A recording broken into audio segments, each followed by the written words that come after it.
Cara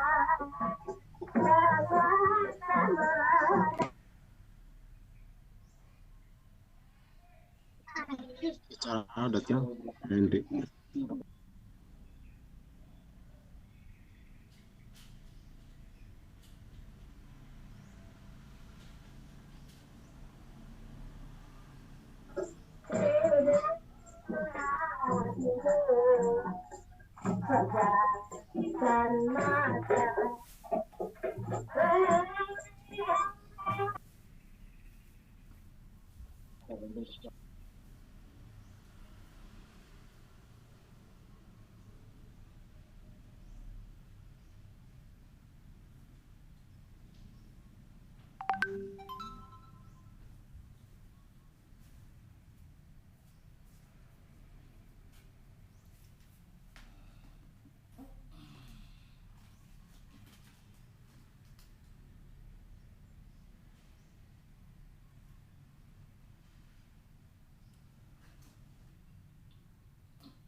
Baik, kita mulai ya.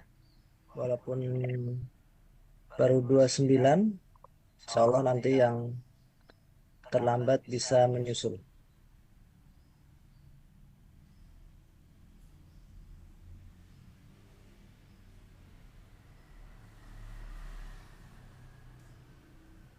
Saya record dulu. Recording in progress. Bismillahirrahmanirrahim. Assalamualaikum warahmatullahi wabarakatuh. Waalaikumsalam warahmatullahi Waalaikumsalam warahmatullahi wabarakatuh. Alhamdulillah wala haula wala quwata illa billah. Asyhadu an la ilaha illallah wahdahu la syarikalah wa asyhadu anna Muhammadan abduhu wa rasuluhu la nabiyya ba'dah. Allahumma shalli wa sallim wa barik ala sayyidina Muhammad wa ala alihi wa sahbihi ajmain amma ba'd. Bersyukur kehadirat Allah Subhanahu wa taala yang telah memberikan nikmat kepada kita semua sehingga pada kesempatan hari ini kita bisa berkumpul dalam ruang virtual dalam keadaan setelah walafiat, dalam keadaan tanpa kurang apapun. Salam serta salam semoga selalu tercurahkan kepada junjungan besar kita Nabi Muhammad SAW, menuntun umatnya dari jalan kegelapan menuju jalan yang penuh hidayah sampai saat ini. Alhamdulillah, di kesempatan hari ini kita bisa bertemu kembali pada mata kuliah sejarah pendidikan pada masa Orde Baru, yaitu khusus atau fokus ke sejarah pendidikan Islam pada masa Orde Baru. Orde Baru itu mulai terhitung dari tahun 1966, yaitu pada peristiwa Super Semar, Surat Perintah 11 Maret 1966, peralihan dari Soekarno ke Soeharto, hingga terjadi peralihan presiden dari Soekarno ke Soeharto sampai pada zaman Presiden Habibie pada tahun 1998. Jadi zaman Presiden Habibie ini masih masuk di dalam Orde Baru menurut para sejarawan. Peristiwa Super Semar ini merupakan peristiwa bersejarah karena pada peristiwa tersebut ada goncangan pada pemerintah, yaitu dengan munculnya partai politik PKI, yang mana adanya partai politik ini ingin merubah hal yang fundamental di dalam negara Indonesia. Kemudian yang perlu diketahui juga, pada zaman Orde Baru ini adalah zaman pemerintahan paling lama, lebih dari 30 tahun. Pada zaman tersebut memang banyak sekali presiden-presiden yang memiliki kekuasaan berpuluh-puluh tahun. Di antara presiden yang dekat dengan Soeharto pada waktu itu adalah salah satunya adalah Presiden Mesir, Husni Mubarak. Husni Mubarak juga memerintah lebih dari 30 tahun. Jadi mirip-mirip dengan Indonesia itu. Memiliki kekuasaan selama 30 tahun lebih, kemudian otoriter juga, dan dari tentara juga. Nah, maka dari situ di aturan yang sekarang ada banyak hal yang dirubah. Adanya amandemen-amandemen yang dilakukan pasca reformasi itu merupakan hal atau respon dari efek-efek negatif yang telah muncul pada masa Orde Baru. Ini jadi rekan-rekan setidaknya bisa menandai tahun-tahun yang penting pada masa Orde Baru ini, sehingga nanti bisa tergambarkan bagaimana pendidikan itu mulai berkembang pada masa Orde Baru. Orde Lama dan Orde Baru. Pada zaman Orde Lama, ekonomi dianaktirikan. Sedangkan pada masa Orde Baru, pembangunan ekonomi merupakan hal yang diprioritaskan. Oleh karenanya, beliau, yaitu Presiden Soeharto, mendapat julukan Bapak Pembangunan. Karena memang pembangunan pada waktu itu lumayan masif jika dibandingkan dengan Orde Lama. Tahun 1959, Indonesia masih di bawah gelora Manipol, Manifesto Politik. Kemudian ada USDEK juga. UUD 1945, Sosialisme Indonesia, Demokrasi Terpimpin, Ekonomi Terpimpin, dan Kepribadian Indonesia. Ini pada masa Orde Lama, di bawah kepemimpinan Presiden Soekarno. Manipol USDEK ini menjadi dewa dalam kehidupan politik dan semua bidang kehidupan termasuk di dalam bidang. Tujuan pendidikan yang diterapkan yaitu Pancawardhana, yaitu 5 pokok perkembangan masyarakat. Mulai sadar bahwa ada maksud politik pada Pancawardhana ini. Jadi ada tujuan-tujuan politik PKI, karena PKI itu pada zaman dahulu partai politik. Ada tujuan dengan dicetuskannya Pancawardhana ini yang tentunya akan merugikan Indonesia jika diberlakukan dalam jangka waktu yang panjang.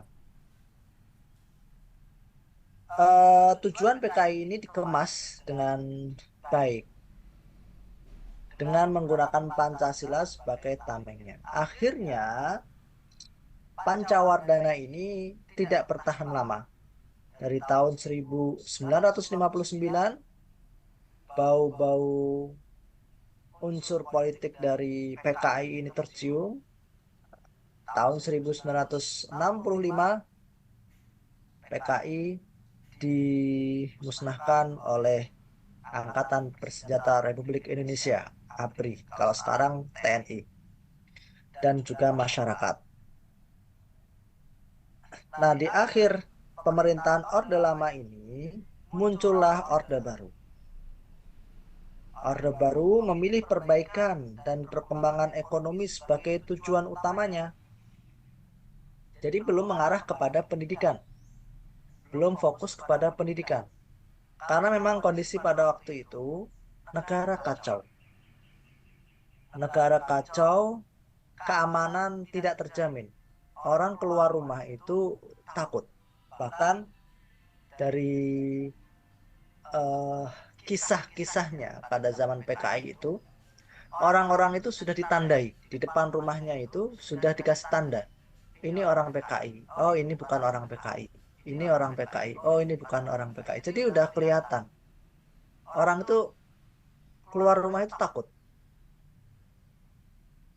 Keamanan tidak stabil.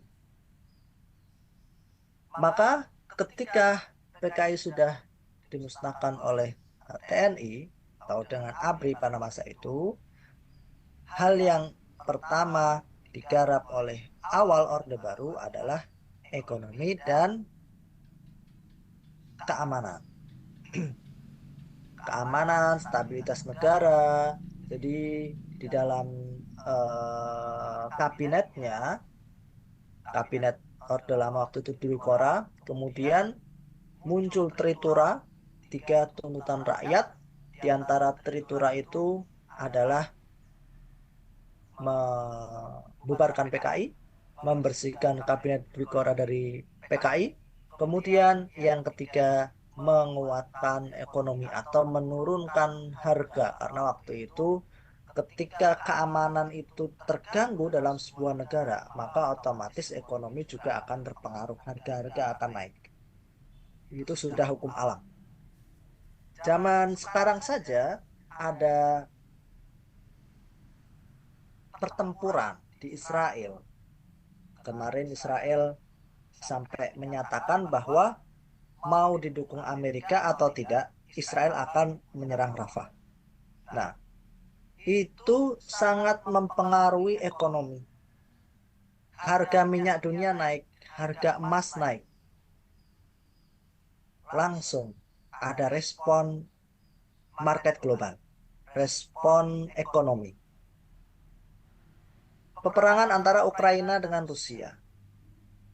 Ketika terjadi perang antara Ukraina dan Rusia, itu juga mempengaruhi ekonomi, minyak dan juga emas. Jadi keamanan dengan ekonomi adalah dua hal yang tidak bisa terpisahkan. Ketika sebuah negara itu aman, stabil, maka ekonomi cenderung stabil juga. Tapi kalau keamanan kacau, itu sangat mudah sekali untuk terjadi inflasi. Nah, Orde Baru di masa awal belum memikirkan masalah pendidikan, apalagi pendidikan agama. Jadi pendidikan agama itu pada zaman tersebut, tahun 1966, ya sudah diurusi sama pesantren-pesantren. Pesantren-pesantren swasta dan sebagainya. Belum ada pendidikan yang resmi dari pemerintah, yang disahkan oleh pemerintah, yang mengajarkan tentang agama. Dalam pencapaian misi tersebut, disiplin ilmu ekonomi termasuk alat analisis ekonomi makro dan mikro menjadi ujung tombak. Karena memang kondisi pasca Orde Lama, maka tujuan dari Orde Baru ini ingin memperbaiki ekonomi terlebih dahulu. Akhir 1965, tadi kita ingat 1959, itu ada Panca Wardana, 5 pokok perkembangan yang diwacanakan oleh Presiden Soekarno, Orde Lama. Dengan ada Manipol juga, kemudian ada Usdek. Namun hal tersebut tidak bertahan lama. Akhirnya Orde Lama berakhir tahun 1966 dengan adanya Supersmar, Surat Perintah 11 Maret 1965. Penumpasan PKI berhasil dilakukan oleh ABRI dengan rakyat.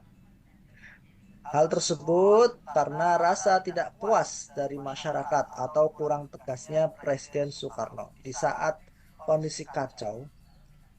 Karena PKI ini juga termasuk partai yang mendukung pemerintahan Presiden Soekarno pada waktu itu.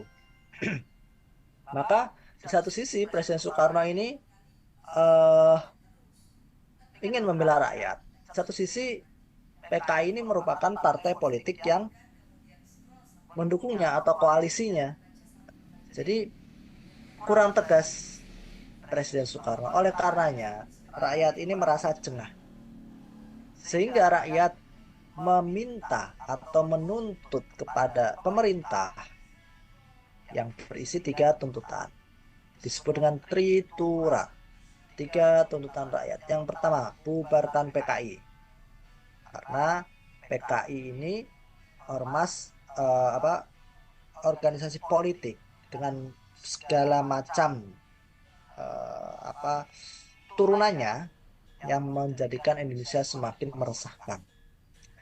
Bersihkan kabinet dari PKI, kata Tritura. Rombak kabinet Dwikora, karena yang namanya partai politik itu kalau sudah menang dalam koalisinya biasanya masuk di dalam kabinet menjadi menteri kah atau menjadi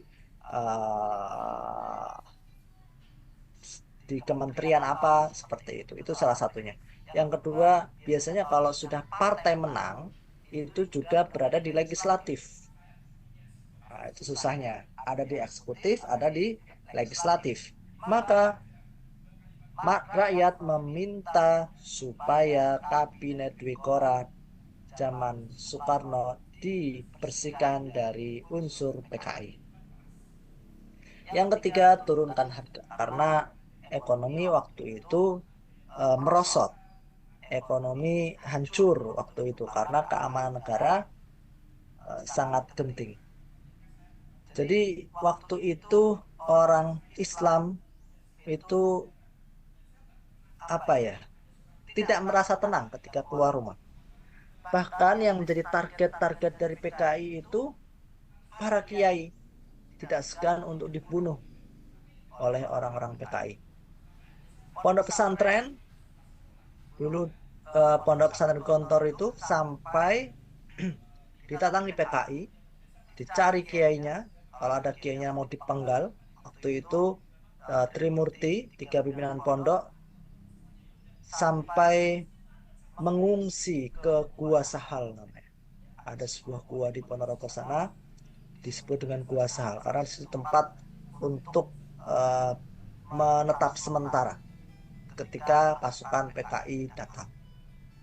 Ketika datang, kemudian dilihat pondok kosong, diambil semua barang-barang para santri di asrama, dikeluarkan semua, dibakar semua. Bahkan sampai Al-Quran pun ikut disobek dan dibakar. Sampai segitunya orang PKI.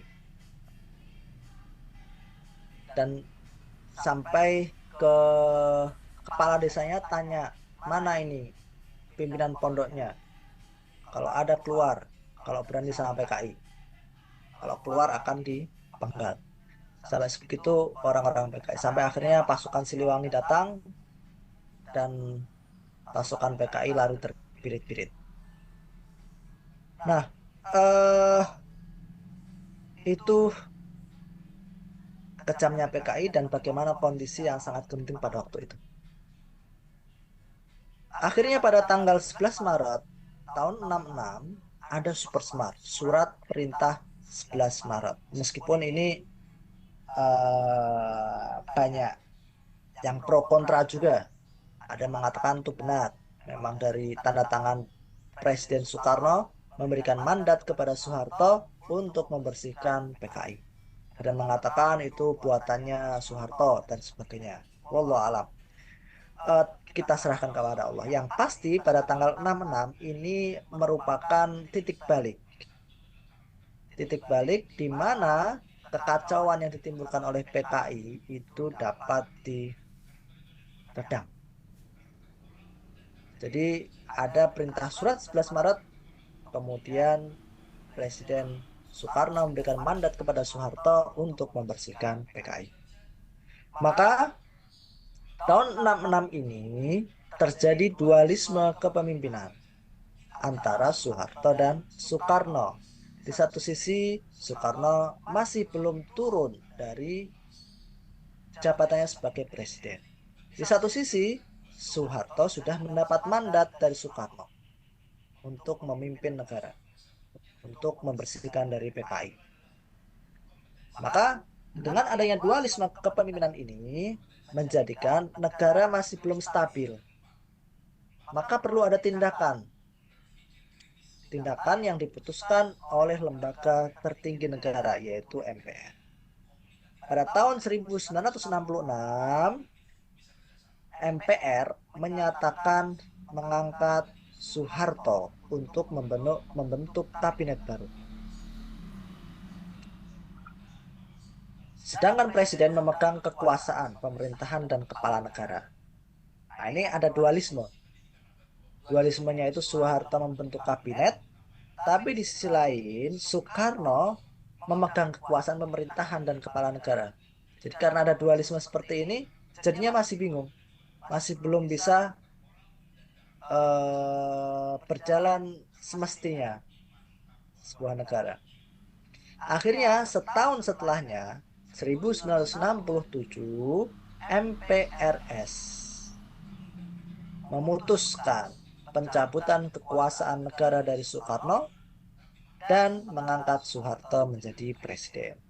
Maka ini sudah resmi menjadi Orde Baru. Nah, jadi mulai dari 66 itu sudah mulai dari Super Smart, surat perintah 11 Maret. Nah, Orde Baru ini disebut sebagai Orde Pembangunan. Makanya beliau Presiden Soeharto itu mendapat julukan Bapak Pembangunan. Karena banyak sekali yang dibangun pada masa ini. Ya karena memang waktunya juga 30 tahun, namanya lebih. Banyak sekali pembangunan, kemudian pemerataan. Dulu itu masih ada program pemerataan. Jadi orang-orang Jawa itu dipindahkan, transmigrasi ke Pulau Sumatera. Ada yang dimigrasikan ke Kalimantan. Jadi supaya merata di Indonesia. Itu zaman Orde Baru itu ada. Kemudian zaman ini juga dulu terkenal dengan kedaulatan pangan karena mampu menghasilkan makanan pokok yang memenuhi kebutuhan rakyat zaman Orde Baru. Ya memang ada plus ada minus. Tidak bisa kita sebut semuanya plus, tidak bisa kita menyebut semuanya minus atau kurang. Ada plus minusnya. Pada masa ini, pada masa Orde Baru, itu juga sebagai orde konstitusional.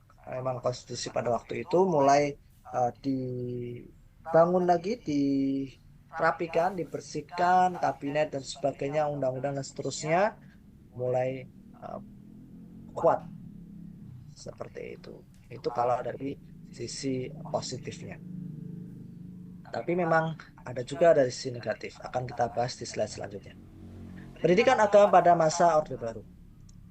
Yang pertama, di awal-awal pemerintahan Orde Baru ini kurang sinkron antara hubungan umat Islam dengan pemerintah. Dan terkadang karena pemerintahannya itu otoriter, nggak cuma di zaman Orde Baru ya. Kalau kita lihat zaman sekarang itu ya seperti Korea Utara. Itu pemerintahnya otoriter. Masyarakatnya itu dihantui ketakutan. Kemudian dari teknologi itu kurang banyak bisa merespon kemajuan teknologi dunia. Jadi kalau Bapak Ibu pernah lihat Instagram atau postingan TikTok atau YouTube lah, perbedaan antara Korea Utara dan Korea Selatan. Itu sangat jauh berbeda. Ketika malam hari Korea Utara itu sepi gelap. Di Korea Selatan itu terang benderang luar biasa. Kegiatan-kegiatan ketika malam.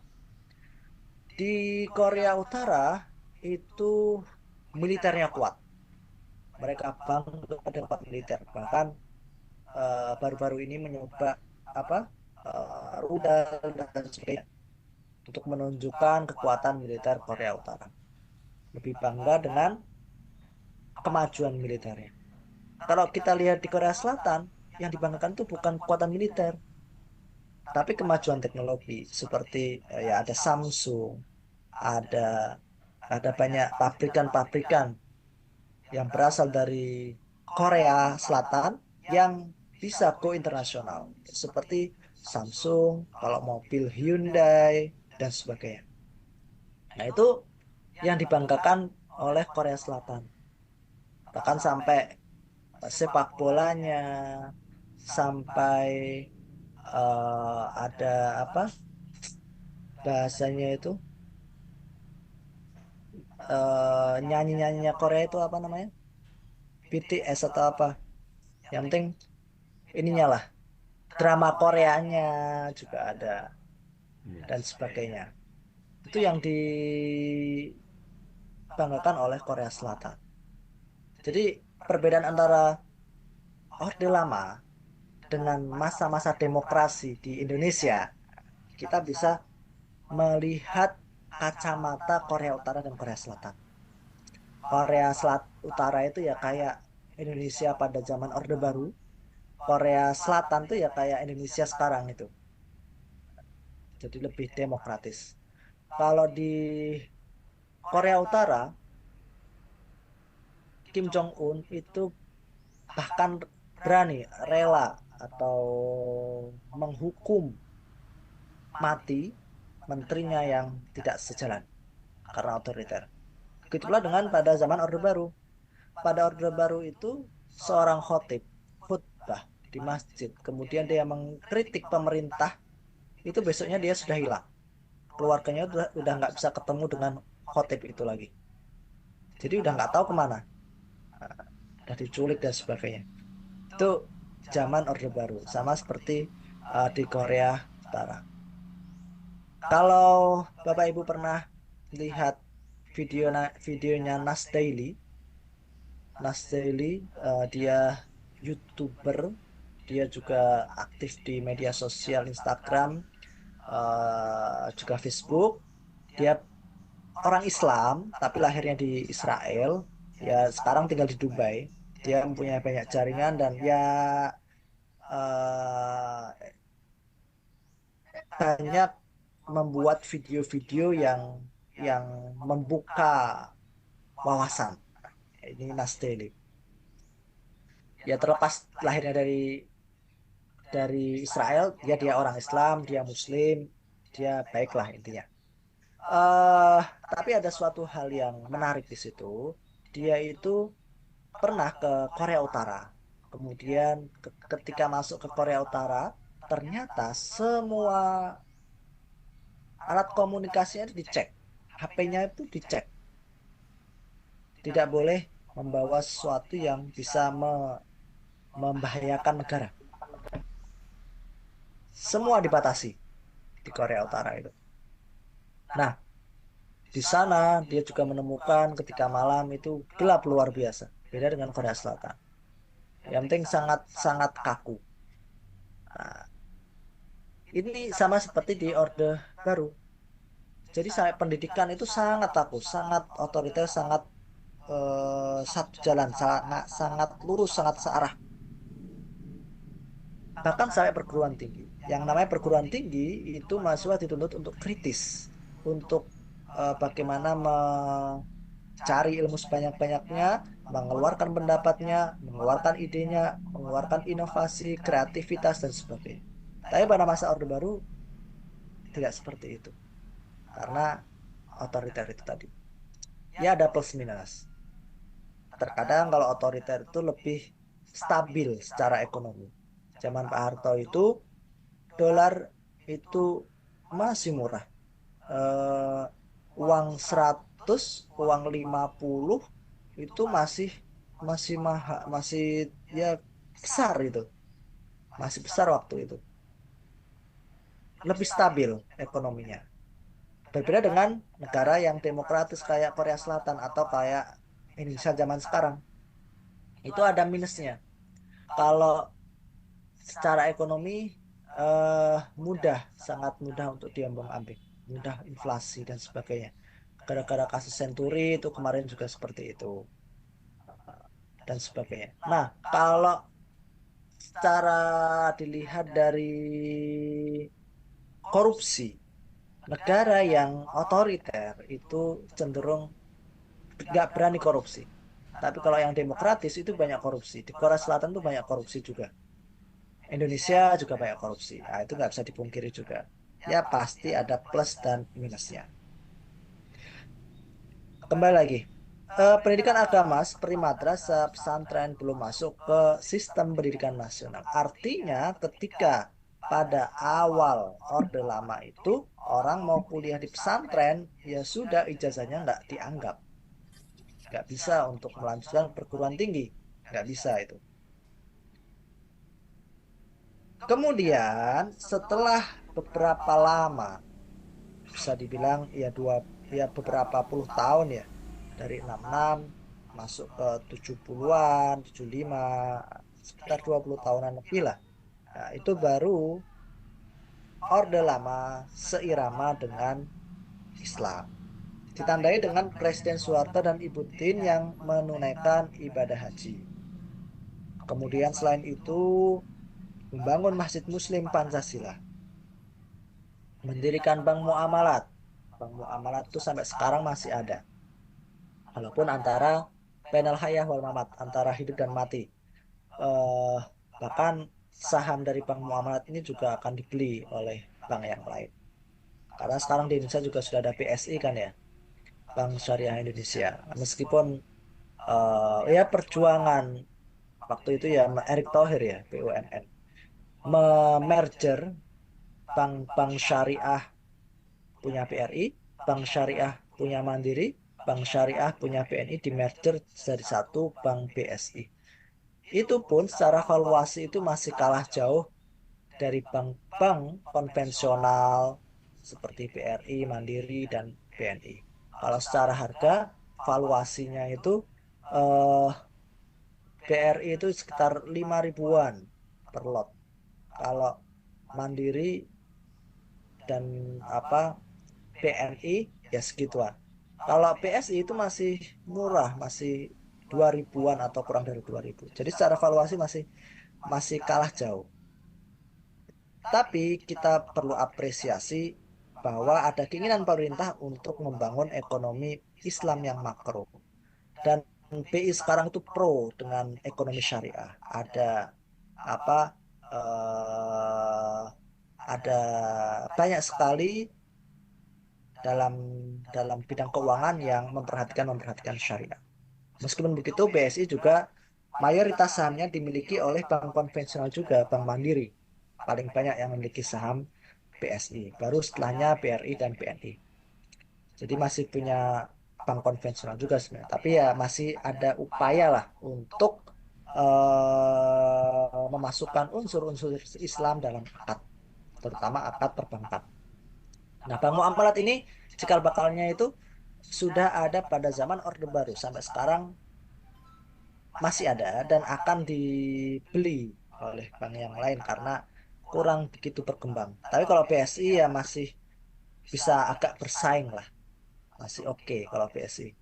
Ya semoga aja bisa di apa kembangkan lagi bank muamalat ini ya supaya lebih besar lagi bank-bank syariah di Indonesia.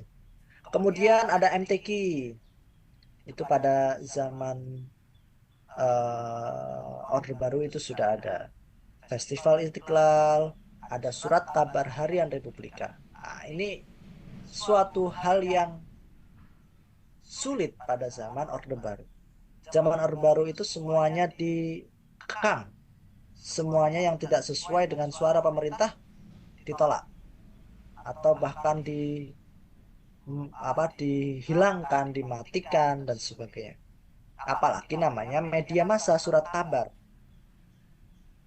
Jadi zaman dahulu itu surat kabarnya ya surat kabar yang searah dengan pemerintah. Jarang yang ada berbau agama. Baru Harian Republika ini yang dikasih space untuk bisa publish. Keluarnya Undang-Undang Peradilan Agama itu zaman Orde Baru itu sudah mulai. Ini jadi Orde Baru itu tidak bisa dikatakan jelek semua, tidak bisa dikatakan bagus semua. Oleh karenanya sejarawan membagi menjadi dua fase. Ada fase pertama yang antara pemerintah Orde Baru belum seirama dengan agama Islam. Ada fase kedua pemerintah Orde Baru seirama dengan Islam. Kemudian ada lembaga zakat infak sodakoh atau Basnas, cikal bakal Basnas. Masuknya madrasah, pesantren, majelis taklim ke sistem pendidikan nasional. Jadi akhirnya madrasah itu ijazahnya diakui setara dengan sekolah-sekolah SD, SMP, SMA. Jadi kalau madrasah ibtidaiyah bisa melanjutkan sekolah di SMP. SMP bisa melanjutkan di madrasah aliyah karena dianggap setara. Kalau kuliah di madrasah aliyah bisa kalau sekolah di madrasah aliyah bisa kuliah di perguruan tinggi umum negeri seperti di UGM, di UNER, UI dan sebagainya. Itu kan perguruan tinggi negeri atau perguruan tinggi umum. Jadi perguruan tinggi itu di Indonesia ini terbagi menjadi dua atau bisa diklasifikasikan menjadi dua.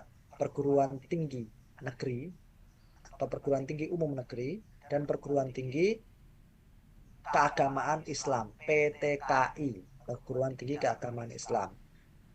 Ini dibagi menjadi negeri dan swasta. Kalau PTKIN, perguruan tinggi keagamaan Islam negeri, itu turunannya ada UIN, ada IAIN, ada STAIN. Kalau yang swasta ya ada universitas kemudian institut sekolah tinggi seperti itu yang di bawah Kemenak. Ini cikal bakalnya seperti itu. Muncul lembaga pendidikan unggul seperti Insan Cendekia, SMU Madania, SMU Dwi Warna, dan sebagainya. Kalau Insan Cendekia ini upaya dari B.J. Habibie.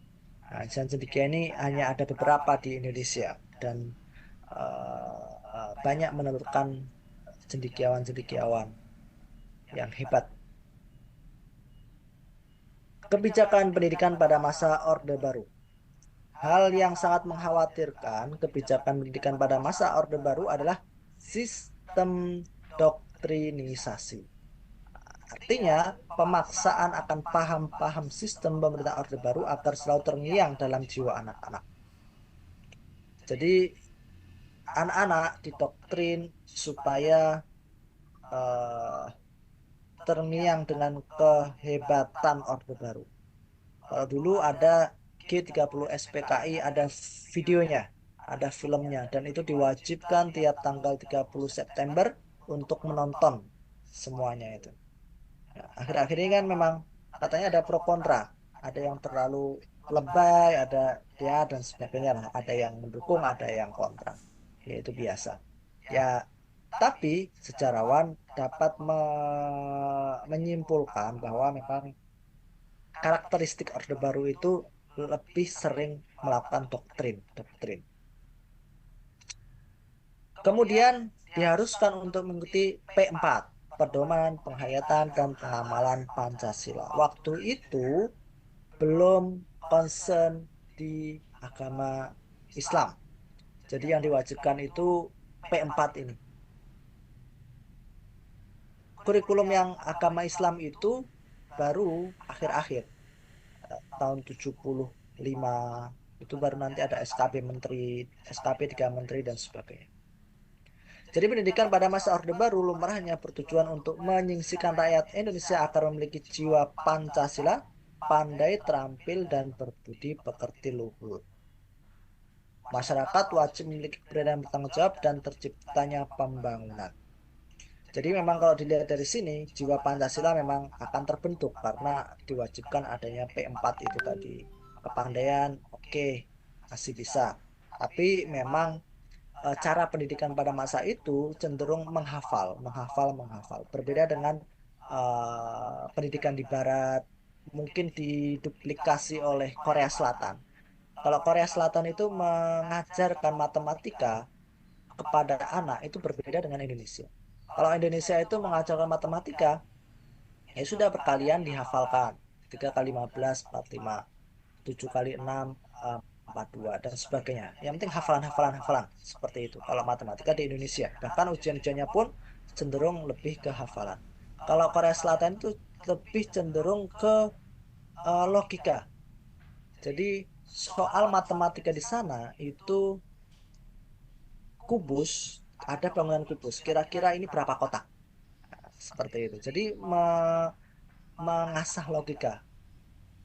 Mungkin kalau seandainya Bapak Ibu pernah melihat soal-soal CPNS yang akhir-akhir ini, soal-soal Pancasilanya itu lebih ke logika. Mungkin sudah mulai dirubah zaman sekarang. Soal-soal kalau dulu CPNS itu Pancasila itu lebih ke hafalan undang-undang dan sebagainya. Kalau yang akhir-akhir ini soal-soalnya itu lebih ke logika. Bagaimana kalau seandainya melakukan kegiatan ini kira-kira sesuai dengan Pancasila sila berapa? Itu lebih ke logika. Soal-soal nalar itu mulai diadopsi oleh Indonesia. Pada zaman dulu lebih kehafalan. Dengan demikian, orientasi pendidikan pada masa Orde Baru hanya mengutamakan pada orientasi politik semata supaya rakyat mengikuti kebijakan pemerintah. Jadi tidak pure ingin meningkatkan pendidikan, tapi bagaimana rakyat itu pro pemerintah. Ini pada masa Orde Baru. Indoktrinisasi pada masa pemerintahan Soeharto ini tingkat dipupuk atau mulai diterapkan dari sekolah dasar hingga perguruan tinggi.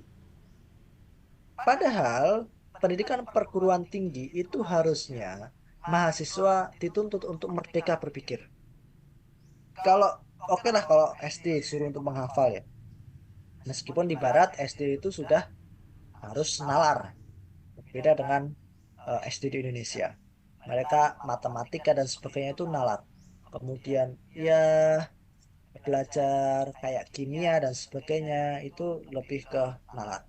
Dan sekarang mulai diadopsi di Indonesia. Di Indonesia itu sekarang mulai banyak outing kelas, bahkan ada sekolah alam dan sebagainya. Itu merupakan duplikasi dari pendidikan yang ada di Barat supaya lebih mengasah kreativitas, inovasi dan sebagainya. Zaman Orde Baru itu cenderung kaku, lebih ke hafalan-hafalan. Parahnya, ketika perguruan tinggi sudah dibuat seperti itu, maka akan miskin ide, miskin kreativitas, tidak kritis, tidak berani mengungkapkan kegelisahannya. Padahal yang namanya penelitian, penelitian karya ilmiah itu berawal dari permasalahan yang harus dikritisi. Ketika ada sebuah permasalahan, kemudian dia berani mengkritisi, berani berinovasi dengan metode penelitian yang layak, maka muncul solusi-solusi. Tapi kalau seandainya kreativitas, ide itu sudah dimatikan di perguruan tinggi, akhirnya ya hanya mahasiswa yang menghafal saja. Seperti itu. Pada masa Orde Baru, partai politik juga dibatasi. Hanya ada 3 partai politik, P3, Golkar, dan PDI. Dan yang menang itu Golkar terus. Karena PNS itu harus milih Golkar. Ini tidak hanya di Indonesia. Di Mesir juga sama. Husni Mubarak juga seperti itu. Makanya dia bisa berkuasa sampai 30 tahun. 30 tahun tuh ya ada pemilunya juga ada pemilunya. Tapi yang menang lagi. Seperti itu. Jadi kalau di Indonesia sekarang dibatasi 2 periode. Ini sama kayak di Barat. Ada pembatasan. Kalau di negara-negara yang cenderung otoriter itu nggak ada batasan. Ya seperti eh, Korea Utara, Rusia kemarin menang lagi, masih lanjut terus. Tapi memang ada plus minusnya. Tidak bisa kita katakan hal tersebut minus semua. Kebijakan pada masa Orde Baru. Pendidikan. Pendidikan pada masa Orde Baru tidak memiliki akuntabilitas sosial karena dalam persiapan sistem pendidikan tidak mengikut sertakan masyarakat. Jadi sistem pendidikan itu turun dari pusat. Tidak ada kontribusi dari masyarakat. Berbeda dengan zaman sekarang yang sudah menggunakan kurikulum merdeka.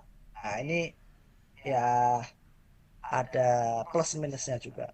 Kurikulum merdeka, kalau plusnya di perguruan tinggi itu, ketika menyusun kurikulum, harus menyertakan stakeholder. Stakeholder itu kira-kira perusahaan atau lembaga apa yang akan menyerap lulusan dari perguruan tinggi ini. Kemudian dari stakeholder tersebut didiskusikan, ditanyai, kira-kira kalau seandainya ingin bekerja di perusahaan Bapak ini, skill yang dibutuhkan oleh mahasiswa itu apa saja? Oh, skill ini, skill public speaking, skill untuk negosiasi, skill untuk... Nah, itu akhirnya dimasukkan dalam kurikulum, diturunkan menjadi sebuah mata kuliah. Nah, ini di kurikulum Merdeka itu sebenarnya motivasinya itu lebih untuk memudahkan mahasiswa supaya terserap di stakeholder, di perusahaan atau di lembaga apa seperti itu. Nah, ini merupakan antitesis dari apa yang telah dilakukan oleh Orde Baru. Orde Baru itu kurikulum dari pusat, tidak peduli bagaimana lulusannya, tidak peduli bagaimana nanti apakah jadi apa, yang nggak peduli, yang penting kurikulumnya seperti itu. Kurikulum seperti itu laksanakan. Jadi ya semi-semi militer seperti itu. Ada plus minusnya. Plusnya jadi masyarakat lebih mudah atau guru ataupun dosen lebih mudah untuk mengikuti kurikulum karena kurikulumnya tidak cenderung berubah cepat. Kalau sekarang kan berbeda dengan Orde Baru. Kalau sekarang itu kurikulum berubah cepat. Jadi kita kewalahan untuk mengejar perubahan kurikulum itu. Memang kurikulum itu sebuah keniscayaan untuk berubah. Kurikulum itu mengikuti dengan saking cepatnya perubahan zaman. Dulu ketika masih ada mesin ketik, kemudian jadi komputer. Komputer ada handphone, telepon yang tanpa kabel. Kemudian setelah itu ada smartphone. Smartphone ada iPad. Kemudian sekarang ada AI. Jadi perubahan dunia itu sangat cepat. Nah, akhirnya kurikulum juga berubah-berubah terus. Ada sampai beranggapan bahwa oh ini faktor kepentingan politik, ini karena anggaran dan sebagainya. Ya, ya itu tergantung pemerintahnya bagaimana supaya tidak terlalu cepat berubah juga, tapi juga bisa mengimbangi kemajuan zaman, yaitu agak sulit juga untuk mengikuti perkembangan zaman. Di sisi lain juga kalau terlalu cepat berubahnya, kasihan yang di bawah, baik itu guru maupun dosen, karena perubahan itu kalau cepat ya susah gitu, nggak stabil nanti. Tapi kalau nggak dirubah juga ketinggalan zaman. Maka harus punya formula sehingga bagaimana STM bisa mengikuti di sisi lain juga supaya tidak tertinggal zaman. Itu perubahan kurikulum. Oleh karena itu dalam pendidikan memungkiri adanya pluralisme masyarakat, dampaknya sikap toleransi menjadi rendah, malah menimbulkan sifat egoisme pada zaman Orde Baru.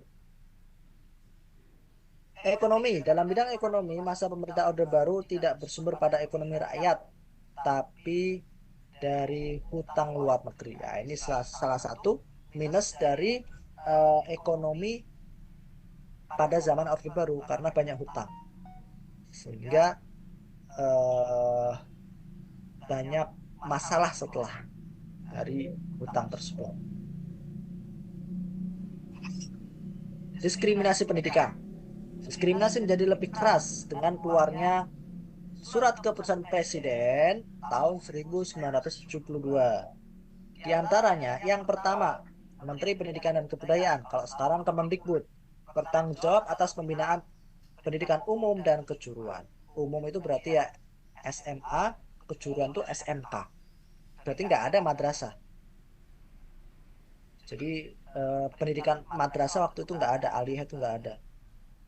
Menteri Tenaga Kerja bertugas bertanggung jawab atas pembinaan latihan, keahlian, dan kejuruan yang bukan PNS. Ketua Lembaga Administrasi Negara bertanggung jawab atas pembinaan PNS. Latihan khusus untuk PNS. Nah, ini merupakan pukulan telak bagi pendidikan Islam atau pendidikan agama, karena nggak ada space sama sekali buat pendidikan agama. Sehingga muncul respon 3 tahun setelahnya, mulai berkembang ide-ide pesantren. Ada muncul tahun 1975, muncul pesantren model baru, pesantren pondok modern, kemudian pondok karya pembangunan, Islamic Center, pesantren pembangunan. Pesantren ini dia selain memberikan pelajaran agama, itu juga memberikan pelajaran umum. Sehingga pada tahun 1975 ini merupakan titik balik pendidikan agama di Indonesia. Pemerintah Orde Baru melalui Pelita, proyek pembangunan 5 tahun, uang untuk pembinaan pesantren didapati dari pemerintah yang terpaut mulai dari pusat sampai daerah.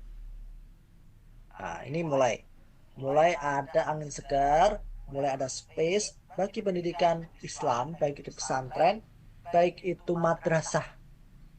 Nanti akan muncul SKP 3 Menteri. SKP 3 Menteri ini merupakan SKB nomor 3 tahun 75 mengenai mutu pendidikan pada madrasah. Apa saja? Pada SKB itu ada 3 level madrasah, yang mana 3 level ini sama dengan sekolah umum. Ibtidaiyah sama dengan SD, Sanawiyah sama dengan SMP, Aliyah sama dengan SMA.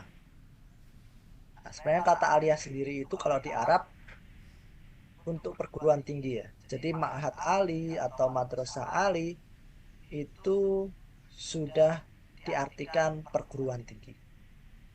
Tapi di Indonesia ya mungkin karena pengistilahan saja disebut SMA untuk aliyah.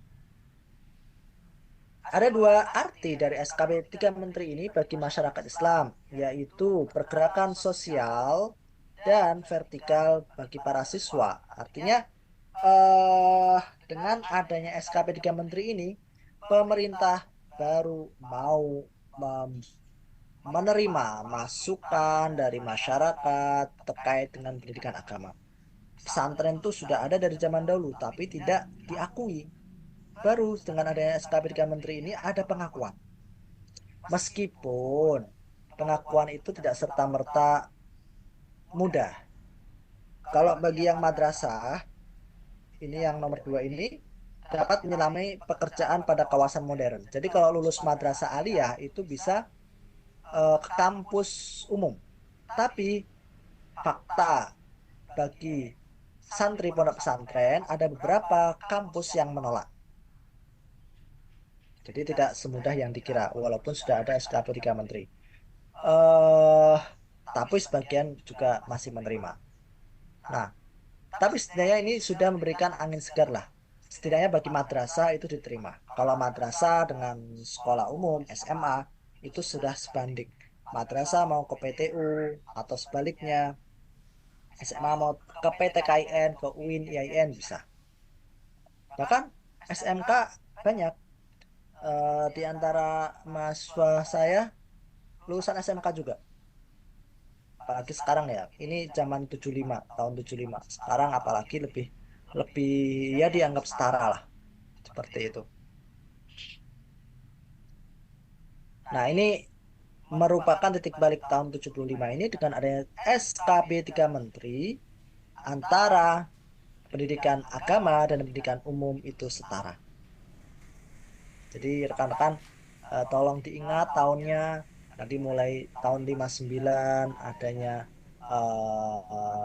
Panca 5 Tujuan Presiden Soekarno pada masa Orde Lama yang tidak direspon bagus oleh masyarakat. Akhirnya tahun 65 nggak bertahan lama, sudah ditinggalkan. Tahun 65, 66 masuk Orde Baru zaman Soeharto. Kemudian ada dualisme.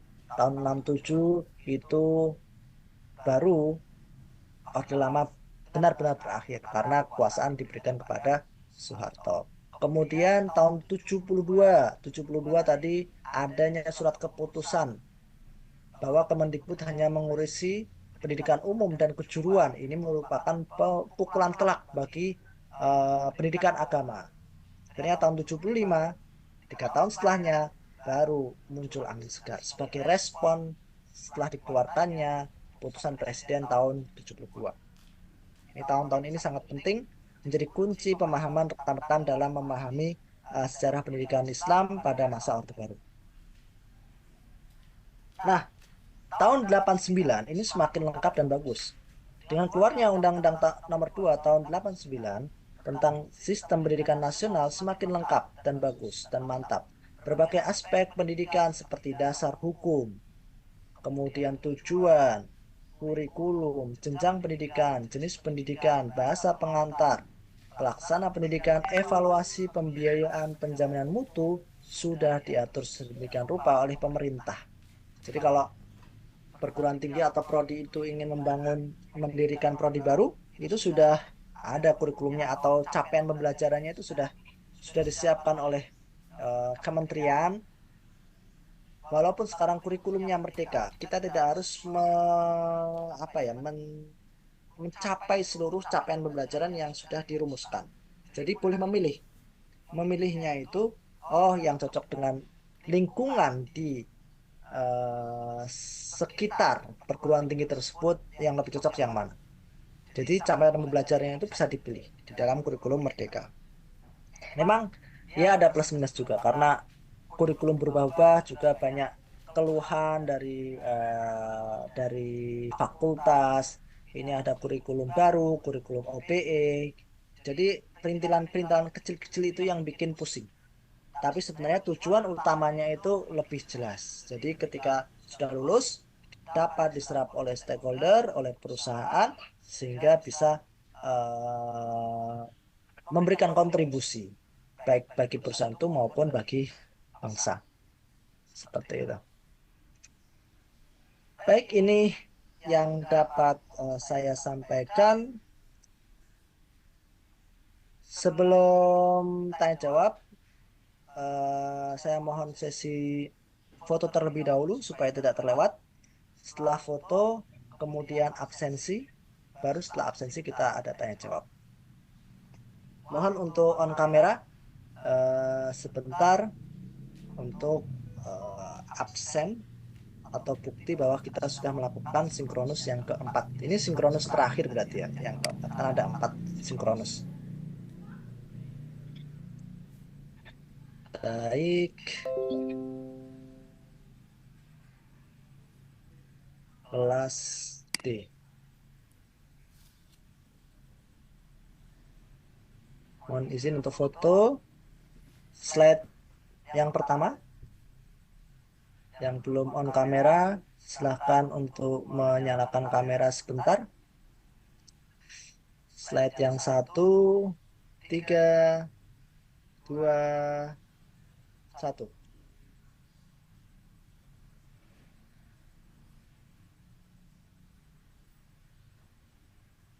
Nggak bisa screenshot. Sebentar. Oke, slide 1 sudah. Slide yang kedua.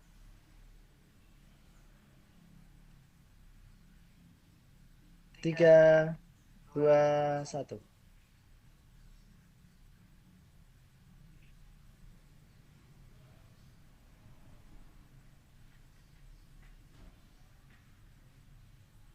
Baik, sudah sesi fotonya. Kemudian kita absen dulu. Kelas D. Esensi.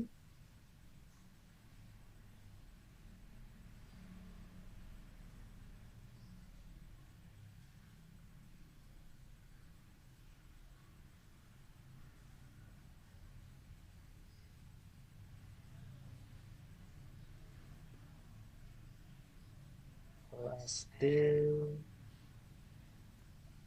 Tirinem ya namanya biar cepat untuk presensi.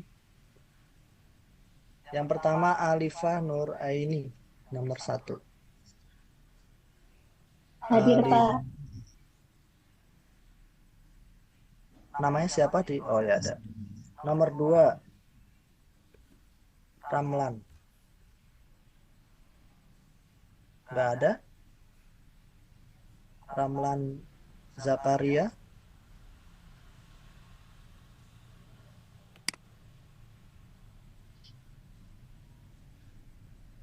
Kemudian nomor 3 Cucu Widiawati.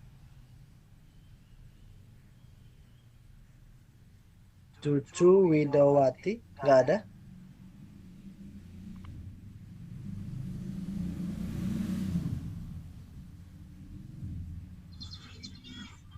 Kemudian selanjutnya nomor 4. Tungguin aja deh. Ada nomor 5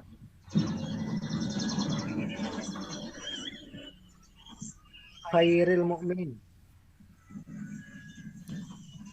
Izin sakit, Pak, beliau. Oh sakit. Khairil Mukminin sakit.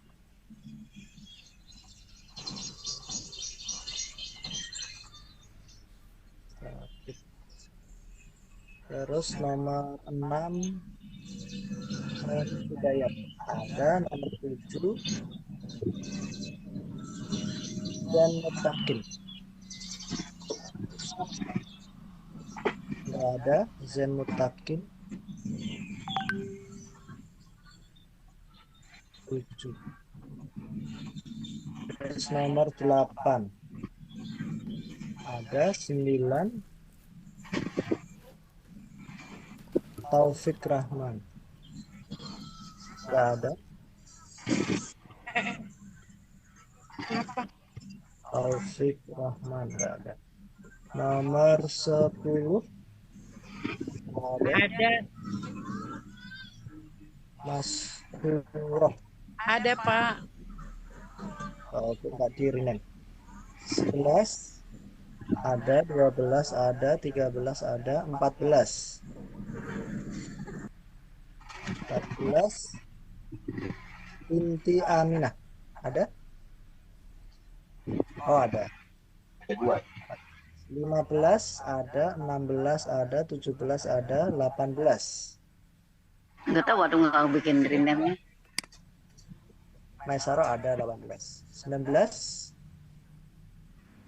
Herawati. Herawati belum ada. Herawati belum ada. 20. Kurniasih. Ada Pak. Oke, ada. Nomor itu ada. 21. 21 belum di rename. Agus. Agus nggak ada. 1 Agus. 22 nggak ada juga. Lis Muhdar. Ini di rumah sakit. Sakit. Sakit. Lis Muhdar sakit. Terus selanjutnya 23 Nelly. Ada 24 Sarina. Hadir Pak. Oh, belum di rename ya, Sarina. Ada 25 Hasbi. Hasbi Asidik ada.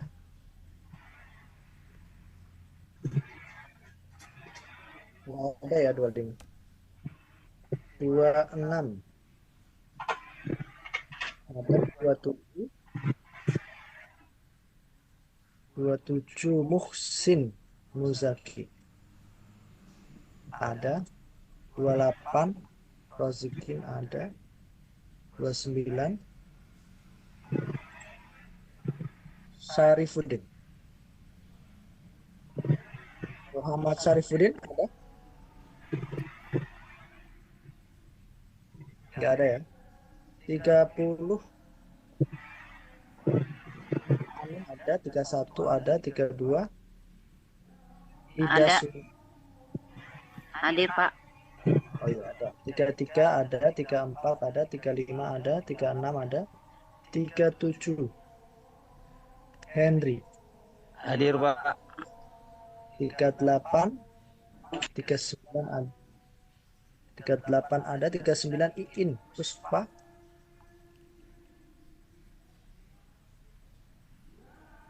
Iin Puspa Chandrarini 39 nggak ada ya. Tadi ada Pak tadi. Oh tadi ada koneksi berarti ya. 40 ada. 41 ada. 42 Rianti. 42 Rianti belum ada.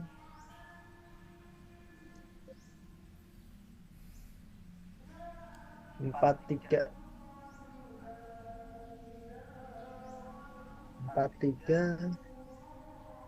Dahlia.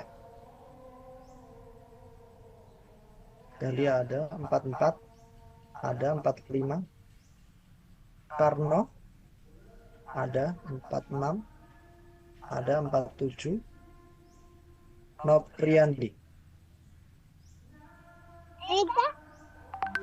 Nopriandi nggak ada. 47.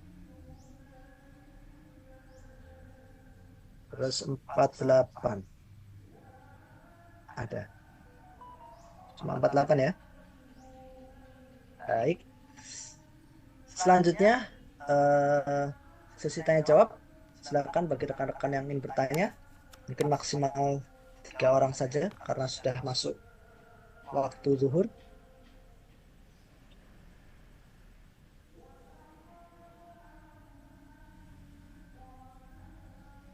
Saudari Anisatus, raise hand. Silakan. Iya, terima kasih Pak atas kesempatannya tadi. Ini di luar bahasan yang tentang pendidikan Islam di masa Orde Lama dan seterusnya ya Pak. Ini tadi sempat juga Bapak bahas tentang konflik di Palestina itu Pak ya. Nah, itu kan menanggapi konflik ini kan berbagai macam reaksi yang terjadi di masyarakat di seluruh dunia terutama ya. Nah, sebaiknya tuh sikap kita tuh seperti apa Pak ya? Karena ada yang bersikap kita harus berjihad di sana, ada yang seperti itu, ada yang kita cukup berdoa saja, nah, seperti ada yang sikapnya kita sumbang, kita apa yang bisa kita sumbangkan ya itu kita sumbangkan seperti ya. Jadi sebaiknya sikap seperti apa yang harus kita ambil gitu Pak? Menurut Bapak itu aja. Terima kasih Pak. Baik, terima kasih pertanyaannya. Konflik di Palestina konflik ini sudah lama ya, sudah lama. Dari sebenarnya Israel itu dari dulu itu apa ya, dia itu berpindah-pindah. Zaman Nabi Musa itu dalam Al-Quran, mereka itu disuruh Allah untuk menempati tempat yang dijanjikan ya, apa ya, bukan tempat dijanjikan ya, tempat yang sudah ditentukan lah buat mereka, tapi mereka nggak mau. Zaman Nabi Musa yaitu disuruh ke Palestina, mereka awalnya nggak mau, terus akhirnya mereka dikejar Fir'aun kan, kemudian diselamatkan Nabi Musa, itu pun masih nolak-nolak mereka itu. Jadi dari dulu itu memang kaum yang bermasalah. Kemudian sempat juga dia itu pindah ke Jerman. Orang-orang Yahudi itu di Jerman itu bikin masalah juga. Jadi dulu ketika saya di tahun 2014 ya di Jerman tuh pernah lewat kuburan orang Yahudi. Jadi emang zaman Hitler dulu itu orang Yahudi itu benar-benar dihabisi. Disisakan beberapa kelintir orang supaya orang-orang tuh tahu bahwa orang ini tuh ya apa ya, orang-orang Israel ini orang yang kurang baik lah, seperti itu. Itu bahkan di mata Hitler yang mungkin bisa dibilang kejam ya, ternyata ada kelompok yang lebih lagi daripada Hitler. Sampai sekarang akhirnya mereka menempati ya daerah Palestina aslinya, karena mereka kan sudah dibuang kemana-mana. Orang Palestina itu orang yang welcome, mereka disediakan tempat untuk ya menumpang lah. Mereka akhirnya semakin menjadi-jadi, dikasih kebaikan malah minta yang lebih. Akhirnya wilayah Palestina yang dulu sangat luas digerogoti oleh Israel. Bahkan sekarang itu sampai Rafah itu udah di ujung itu. Rafah yang udah di ujung itu mau diserang lagi sama Israel. Jadi udah kebangetan banget sebenarnya. Nah, kalau bagaimana kita bersikap atau melakukan bertindak pada kejadian tersebut, peristiwa antara Israel dan Palestina, saya kira semua itu sudah sepakat. Bahkan mulai dari pemerintahan zaman Bung Karno yang mendukung kemerdekaan Indonesia itu salah satunya dari Palestina. Antara Palestina dengan Indonesia itu saling mendukung dari dulu. Bahkan sampai sekarang pun nggak luntur dukungannya kepada Palestina. Bahkan Indonesia menolak hubungan bilateral dengan Israel, tidak mau mendirikan kedutaan besar atau memberikan izin kepada Israel untuk membuat kedutaan besar di Indonesia. Itu ya bukti bahwa keberpihakan Indonesia terhadap Palestina. Kalau sampai berperang menerjunkan pasukan di sana, berperang di sana, itu sebenarnya ada undang-undang ya internasional juga. Itu sudah wilayah negara yang lain. Itu sebenarnya tidak etis juga kalau seandainya ikut serta turut dalam berperang di dalam pasukan. Apalagi menerjunkan TNI ya, misalkan TNI diturunkan angkatan udara dan sebagainya terjun ke sana, itu sebenarnya tidak etis. Akan ada perjanjian